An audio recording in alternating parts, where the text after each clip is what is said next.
Hey there, creative people. Sandy Huntress here for Create Along. Today I have for you a really cute Suncatcher project using products from the Hello Sunshine Create Along box. The first thing you'll need for your project is a piece of glass. What I have here is just a frame that I got on clearance at Michael's, and it has a 2.5 by 3.5 inch piece of glass in there. Of course, you can just go to Home Depot and have them cut a piece of glass for you, but these were so inexpensive on clearance, they were perfect. The next thing you'll want to do is choose a color to be your main element and your frame. For this one, I chose Primo Bronze, and that's what's framing this and also what is making the sunshine element. Condition a half a package of that color, about an ounce, and roll it out on the thickest setting of your pasta machine. Then take your sun from the Sun and Moon set that came in the Create Along box. I just used a pair of scissors to cut these two apart. They come attached together. Just cut close, but carefully, of course. You don't want to cut your stamp, but you can cut the mold material around this. Place that on your clay, and what I like to do is use an acrylic block and press. I find it's easiest to stand up, and then I can get a really good impression. To cut that out, you can use a scalloped cutter, and this will give some interest to your edges without having to carefully cut all around them.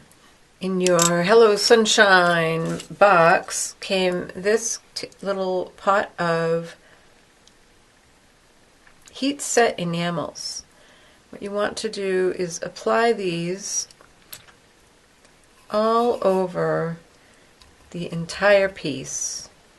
A good thing to point out here is that if you want to really be able to see these, when you're choosing a color, make sure that you choose one that contrasts well with this yellow powder, which doesn't cure quite so bright yellow as it appears here. It cures a bit more of an orangey copper. To show a bit more of the detail on your sun embossed piece, get a piece of tape and just lay it over and lightly press. And repeat to do this to your entire piece, lifting the powders, and you'll have to move the tape with every one. So you'll need several longish pieces of tape in order to do the whole thing. Notice I also did the edges of this with the powder. I think it gives it a bit more finished look. We'll set this aside for now. Gather up your scraps from that half package of clay and roll it out in a long strip on a medium thin setting. This is a number 3 on my pasta machine, which is about 1.5 millimeters thick. Then use a blade and a craft knife to cut this into a strip that is 1/2 inch wide and at least 12 inches long. Next, take your glass piece, and starting at a corner, wrap this around the edges of the glass. When you get to the corners, you'll want to kind of pinch it to make it neat. Don't worry about this inside edge. We're going to clean that up in a minute. The parts that you want to be the neatest are the long edges. You can come back in, you can add texture to these, you can sculpt them, but these long outer edges are going to be visible. So take some time and smooth that out, but get just a strip of clay wrapped all the way around your glass piece. Adding this strip of clay around the glass does a few things. First of all, it frames it nicely. Also, it allows us to add our chain for hanging, which I'll show you in a moment. And it allows you to use just a plain piece of glass. You don't have to use something with finished edges because it covers up the cut edges. Once you have that all set, you want to take your piece of chain. Here I have around a 10-inch piece of chain, and starting on the corner of one of the short edges, just go ahead and lightly press the chain into the clay, just so it sticks. Then press the other end of the chain into the clay, starting at the same side on the other short end. And this will leave a loop of chain for hanging. Now I have some more of the same clay rolled on the exact same setting, cut to a 1/2 inch wide, and you're just going to wrap that over that chain.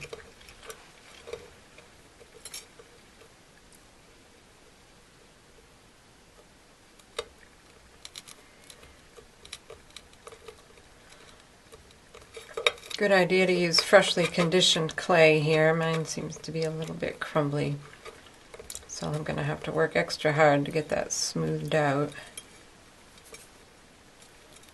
Now when your piece bakes, this chain will be firmly attached to the glass by the clay that's wrapped all the way around it. Now is the point where you want to make your outer edges as neat as you can get them. Sometimes a knitting needle is nice for smoothing things out. You can use your fingers. Like I said, if you want, this would be a good time to add a texture. Now those are fairly neat on the outside. I'm just going to take my craft knife and trim all the way around on both sides. Looks like my chain snuck over there. To tidy this edge. I also have a texture sheet here that I'm going to place this on. Don't press too hard, remember you got glass in there. But you can press down a little, get a texture on the back. Now you can trim the front just the way you did the back. I'm not so much interested in adding a texture here as I don't want it sticking to the tile every time I need to move it. Now I'm going to add some more of these heat set enamels to the edges of the frame. Using a soft brush just to kind of get the excess off the glass. Since I'm working over a little dish, I'll be able to pour them back into here. If you like, you can bake your piece now, or you can continue working on it and bake it later. I'm going to just go ahead and keep working. Before you proceed, take a little glass cleaner, or in this case, I'm just using some rubbing alcohol, and clean the front side of your glass, because this will be your last opportunity to do so. I'm not worried so much about the bits of the color fused enamels because those are going to be, some of those are going to be on there. But mostly I want to take off any fingerprints that might be on there. The next thing you'll want to do is position your main elements on the tile.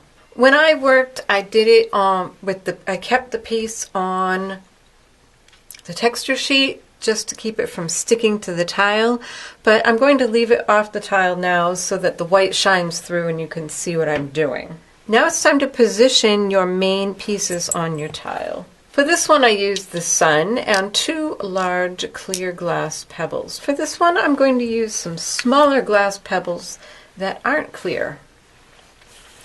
These ones I tinted the backs of with just a little bit of alcohol ink.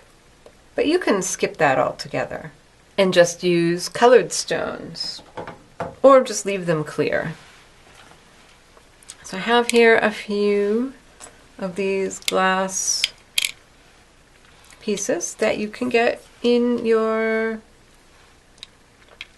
floral section of your local craft store. Just arrange them in a composition that you like. They can overlap the frame or not. One thing to keep in mind is to look carefully at the negative space, the shapes that you're forming in between everything, because if this is hanging up in a window and the sun is shining through, this all is going to be black. It's going to be very, very dark, and you'll just see these interesting shapes coming through. So keep that in mind as you're coming up with your composition. For the sun here, I'm just going to take a little bit of liquid clay and put it over the portion of the frame that it will be underneath. Next, you can choose some other colors of clay that will go well with what you have. I have here Primo Bronze, Primo 18 karat gold, and this is the red that I used on the sun and some purple that was in my stash. These two colors were just mixed up from scraps that were in my stash. So take pieces of your coordinating clay and roll them into logs. These need to be maybe around 6 inches long, maybe not quite that long. And the thickness really depends on the size of the Suncatcher that you made. Mine is anywhere from 1/8 of an inch to like 3/16. Fairly skinny, and they don't have to be even. And now I'm just going to wrap these around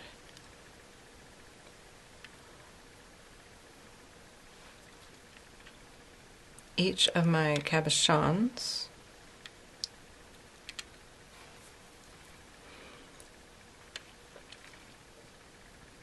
Once you get a few pieces on, it will be easier. Just kind of press it into the glass so it sticks. Press it around the base, and the reason we wanted it so long was so that we can keep wrapping around the top. Move that out of my way for the moment. I'm going to tuck that under. And this will create a bezel that will hold the cabochon in place. With the end, you can just vine it off in another direction, or you can roll that tip really fine. Go ahead and curl it. I like to just use my thumb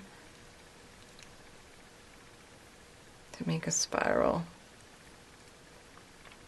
And that can go on top of your cabochon like this, or it can go off in another direction. I'll show you another example. The idea is that once your clay is cured and hardened, you won't need any glue to hold everything in place, because the baked clay will be wrapped around everything in such a way that there will be a mechanical bond holding everything in place. It will be just like a bezel works, that it's the shape of it that holds things in place. So let's do this one in red. If there's an area, you can move these out of your way for a moment. If there's an area that's kind of tight to get into, you can use your knitting needle. Oh, I didn't mean to smash that. So you wrap it around. Because of the shape of these, they curve under, so your first wrap kind of goes under. Then when you wrap again, and you're wrapping on top of that one, and now you're more up and over your cabochon, that's what's going to hold it in place. So here, let's do a little curlicue instead of a spiral. And maybe this one will start wrapping around here. Continue onto the frame. This is the point where you can just have a lot of fun making these little spirals and swirls. What you ultimately want to do is have everything connected, like on this piece. All of these pieces are interwoven and connected. Where they touch the frame, add a little bit of liquid clay.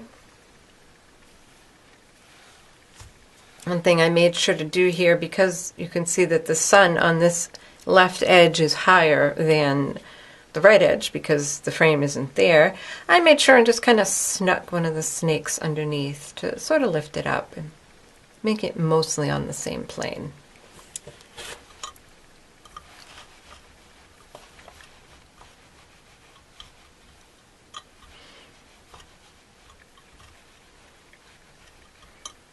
And if you make them longer, like this one's looking to be around 10 or 12 inches long, then you can do a single, shall we call it a vine? I don't know. A single strand going across several pieces. Like I mentioned before, as you're doing this, pay attention to the negative space and the shapes you're creating by where you don't place things, because that is largely what will show up as you have it hung in your window with the light shining through. Notice that you can also, if you put a piece on and you need it to be thinner, you change your mind, you can pull the whole thing off, because you shouldn't be pressing these down too hard anyways. Pull it off and go ahead and pull off what you need to, roll it thinner, add whatever you need to it to make it work for your design.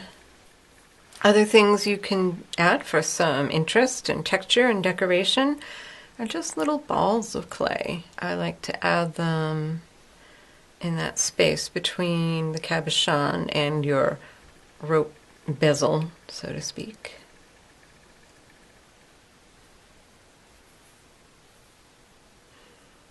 You can leave them as little balls, which I think I'm going to do here, or you can poke them with a needle tool. In this case, I use the end of a number 2 knitting needle, which gives kind of a different look than just a needle tool or a ball tool.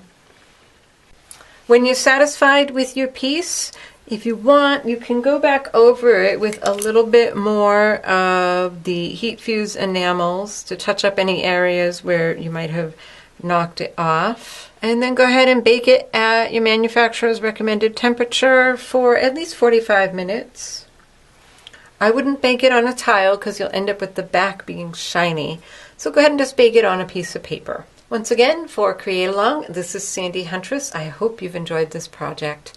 Happy creating.